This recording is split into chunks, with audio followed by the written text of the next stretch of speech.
Shalom, selamat pagi semua anak-anak ibu. Pada pagi hari ini kita akan mendengarkan kebenaran firman Tuhan. Kita angkat satu lagu pujian, tak satu pun.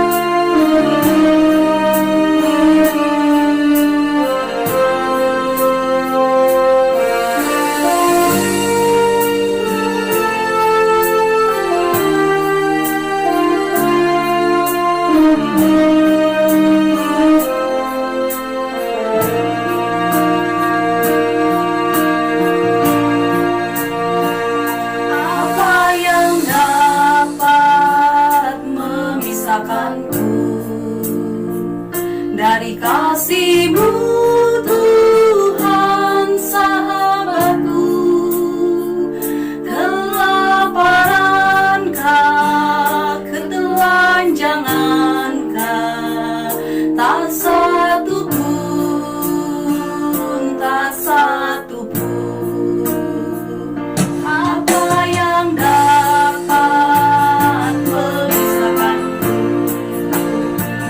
dari kasih-Mu Tuhan sahabatku? Aniayakah, penderitaanKah, tak satu pun, tak satu pun. Tiada satu pun seperti Kau, Yesus. Kau sahabat yang sejati. Dalam bahaya Kau menggendongku.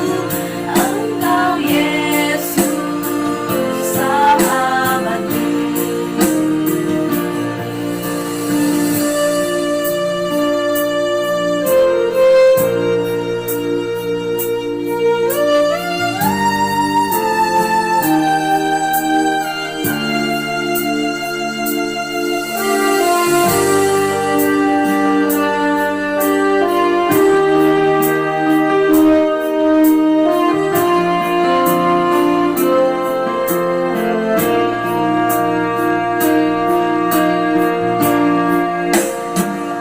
Apa yang dapat memisahkanku dari kasih-Mu Tuhan sahabatku? Aniayakah, penderitaanKah, tak satu pun, tak satu pun. Tiada satu pun seperti Kau, Yesus. Kau sahabat yang sejati. Dalam bahaya Kau menggendongku. Engkau Yesus sahabatku. Tiada satu pun seperti Kau, Yesus. Kau sahabat yang sejati. Dalam bahaya Kau menggendongku. Engkau Yesus sahabatku. Engkau Yesus sahabatku. Kita berdoa. Allah Bapa yang kami kenal di dalam nama Tuhan Yesus Kristus, sungguh kami bersyukur dan berterima kasih Tuhan buat penyertaan Tuhan yang telah kami rasakan di sepanjang kehidupan kami. Tuhan Yesus, sebentar Tuhan kami akan mendengarkan kebenaran firman Tuhan. Oleh sebab itu Tuhan, berikanlah kemampuan kepada diri kami agar kami boleh memahami setiap kebenaran firman Tuhan yang akan kami dengar. Terima kasih Tuhan, di dalam nama Tuhan Yesus Kristus kami berdoa dan mengucap syukur. Amin. Shalom. Firman Tuhan pada hari ini diambil dari kitab kitab Yesaya 15 ayat 1 sampai yang ke-9. Ibu akan membacakannya untuk kita semua. Ucapan ilahi tentang Moab. Sungguh dalam suatu malam Moab sudah dirusakkan, dibinasakan. Sungguh dalam suatu malam Moab sudah dirusakkan, dibinasakan. Putri Dibon naik ke bukit-bukit pengorbanan untuk menangis. Moab meratap karena Nebo dan karena Medeba. Di situ semua orang menggundul kepalanya dan memotong janggutnya sebagai tanda berkabung. Di jalan-jalan orang berlilitkan kain kabung, di atas soto dan di tanah-tanah lapang. Sekaliannya meratap, sedang air mata bercucuran. Hesbon dan Eleale meraung-raung, suara mereka kedengaran sampai ke Yahas. Sebab itu orang-orang bersenjata di Moab berseru-seru, jiwanya pun gemetar. Aku berteriak karena Moab, pengungsi-pengungsi sudah sampai ke Joar, ke Ekmat Selisia. Sungguh orang mendaki pendakian Luit sambil menangis, dan di jalan ke Horonaim orang berteriak karena ditimpa bencana. Sungguh air di Nimrim menjadi kering dan tandus, dan rumput sudah kering, rumput muda sudah habis. Tidak ada lagi tumbuh-tumbuhan hijau. Sebab itu segala harta yang mereka tumpuk dan segala yang mereka simpan mereka bawa ke seberang sungai Harabim. Sungguh teriak itu akan kedengaran di seluruh daerah Moab. Ratapnya terdengar sampai ke Englaim, bahkan sampai ke Beer Elim. Sungguh air Dibon telah penuh dengan darah, tetapi yang menimpa Dibon akan kutambah lagi, yaitu singa akan menerkam orang-orang yang terluput dari Moab. Nah, anak ibu yang terkasih, yang menjadi tema firman Tuhan pada hari ini adalah bertahan dalam kesombongan.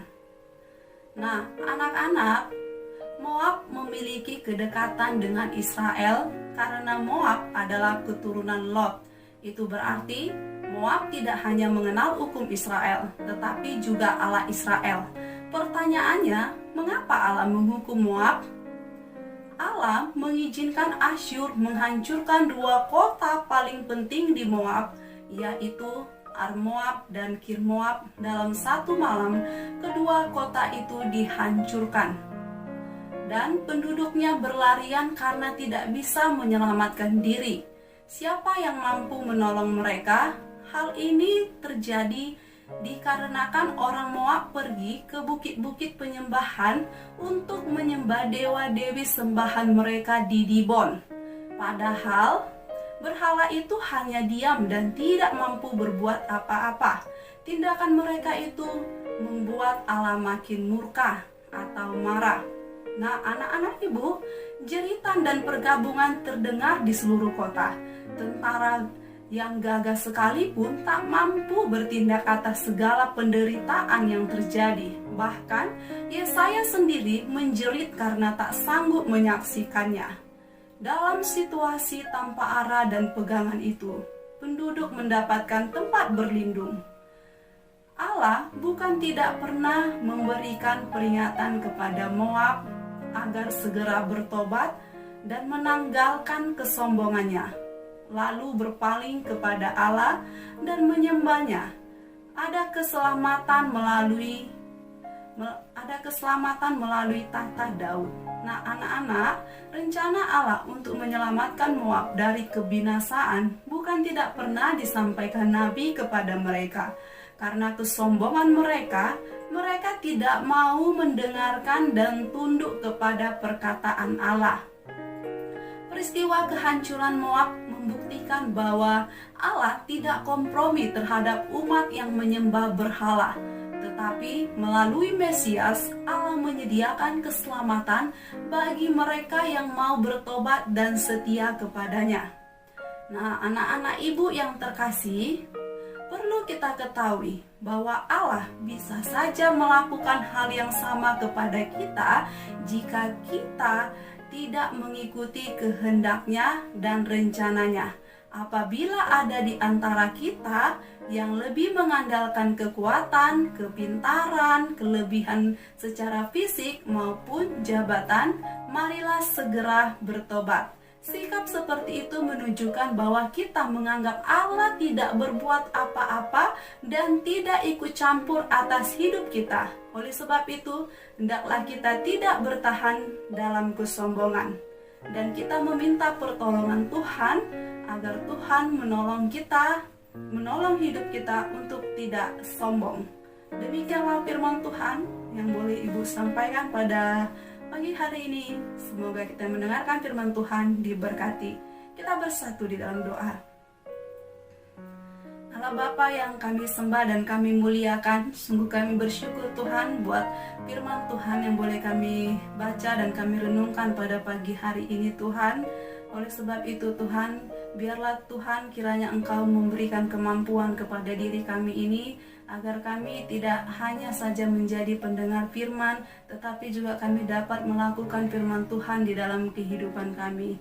Terima kasih Tuhan, di dalam nama Tuhan Yesus Kristus kami berdoa dan mengucap syukur. Amin. Shalom.